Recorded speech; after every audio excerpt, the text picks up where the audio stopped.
Line-by-line explanation of the poem The Emperor of Ice Cream by Wallace Stevens. Line 1. Call the roller of big cigars. The opening line asks someone to summon the roller of big cigars, which can be seen as a metaphor for the craftsman who engages in an activity that is both physical and pleasurable. Rolling cigars is a labor-intensive process that also involves indulgence, so this action sets the tone for the poem's themes of sensuality, pleasure, and indulgence. The act of calling him emphasizes immediacy, as if the speaker is urging a response to the present moment. Line 2, the muscular one, and bid him whip. Here, the speaker specifies that the roller should be a muscular one, someone strong and capable, further emphasizing the physicality of the task. The word whip suggests a vigorous action, likely indicating the act of whipping or stirring the curds, as mentioned later, which reinforces the theme of active participation in life's pleasures. Line 3, in kitchen cups concupiscent curds. The phrase concupiscent curds introduces an element of sensuality. Concupiscent means full of lust or desire, which here is applied to curds, something ordinary and everyday. The kitchen cups, as humble objects, contrast with the intense sexual connotation of concupiscent, making the curds appear as symbols of pleasure in their simplest form.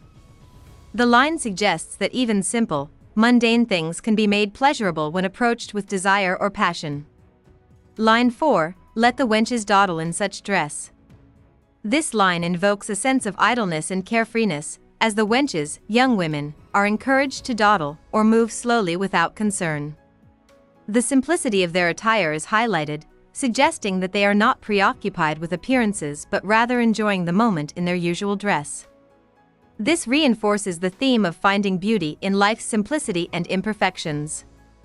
Line 5, as they are used to wear, and let the boys. The line continues to describe the wenches as comfortable in their usual clothing, underlining the theme of simplicity and unpretentiousness. The phrase let the boys shifts the focus to young men, possibly indicating a contrast between the carefree women and the youthful energy of the boys who are about to be mentioned. This further emphasizes a lively, unrefined celebration of life. Line 6, bring flowers in last month's newspapers. The flowers here represent beauty, but the fact that they are wrapped in last month's newspapers suggests the passing of time and the fleeting nature of beauty. The use of outdated newspapers instead of fresh ones underscores the impermanence of life's pleasures. It signals that even things as beautiful as flowers lose their freshness over time, symbolizing the fleeting nature of all things. Line 7, let be finale of seem. This line suggests a philosophical approach to life. Let be refers to what truly exists or is real, while seem refers to appearance or illusion. The line advocates for embracing reality over pretense or illusion. The message here is to let go of the importance of outward appearances and focus on the truth of existence, which is transient but real. Line 8, the only emperor is the emperor of ice cream. The final phrase of this stanza is a powerful statement. The emperor traditionally symbolizes power, authority, and permanence. However, Stevens juxtaposes this with the emperor of ice cream, a symbol of something fleeting and ephemeral. Ice cream, which melts quickly, is the only emperor because it represents the enjoyment of transient pleasures in life, something to be savored while it lasts. Line 9, take from the dresser of deal. The speaker now directs someone to take an item from a simple dresser made of deal wood, which is plain and unadorned. The dresser is a symbol of the ordinary and mundane, grounding the poem in everyday life. It emphasizes that life's true meaning can be found in the simplest, unpretentious things. Line 10, lacking the 3 glass knobs, that sheet. The mention of a dresser lacking the 3 glass knobs adds a layer of imperfection. The absence of the knobs suggests incompleteness or the passage of time, suggesting that nothing in life is perfect or eternal. The speaker here points to the inherent flaws in everything, reinforcing the poem's themes of impermanence and the acceptance of life's imperfections. Line 11, on which she embroidered fantails once. Fantails refers to a type of bird, and the act of embroidering them on a sheet indicates a past effort of care or artistry. However, The sheet is no longer in pristine condition, suggesting that the beauty created by the woman is now distant and perhaps forgotten. This speaks to the theme of impermanence, as the past is always slipping away and fading into memory. Line 12, and spread it so as to cover her face. The sheet is now spread to cover a face, likely that of a deceased person. This introduces the theme of mortality into the poem.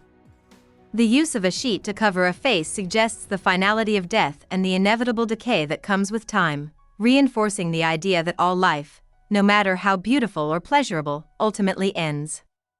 Line 13, if her horny feet protrude, they come. The phrase horny feet refers to the rough, calloused feet of a person who has lived a hard life. The fact that they protrude after death emphasizes the physical reality of the body, which continues to exist even after the person has passed away. The feet coming out of the sheet symbolize the rawness and inevitability of death. Line 14, to show how cold she is, and dumb. The feet show how cold she is, and dumb, meaning the person is now lifeless. Cold refers to the absence of warmth, symbolizing the cessation of life. Dumb indicates silence, the inability to speak or respond, which is characteristic of death.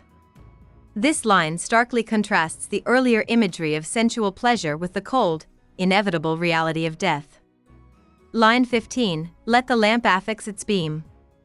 The speaker now calls for the lamp to cast its light, perhaps symbolizing the illumination of truth. The beam of light can be seen as shining on the reality of the situation, the inevitability of death and the transient nature of life.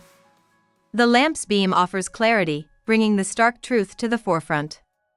Line 16, the only emperor is the emperor of ice cream.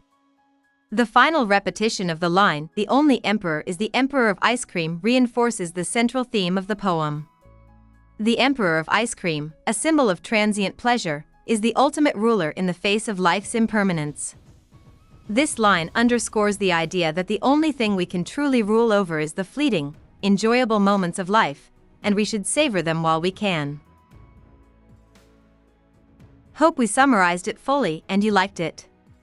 Please hit the like button and subscribe to our channel so that we are motivated to create more videos.